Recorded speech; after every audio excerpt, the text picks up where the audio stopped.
सर्वमंगलमांगल्ये शिवे सर्वार्थसाधिके शरण्ये त्र्यंबके देवी नारायणि नमोस्तुते। श्री महाकाली महालक्ष्मी महासरस्वती स्वरूपिणी श्री गणकालकट्टमयि सम्मदेव्यै नमः।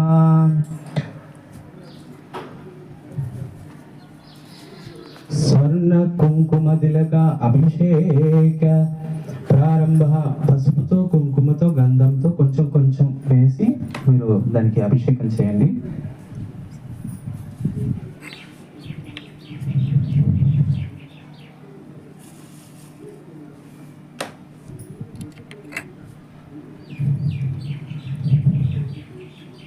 अखिलांडकोटि ब्रह्मांड नायकी परमंत्र यंत्र तंत्र विभेदिनी अलग स्वरूपिणी अतिगंभीर सिंहवाहिनी श्री महाकाली महालक्ष्मी महासरस्वती स्वरूपिणी श्री गणकालकट्टमयि सम्मदेव्यै नमः।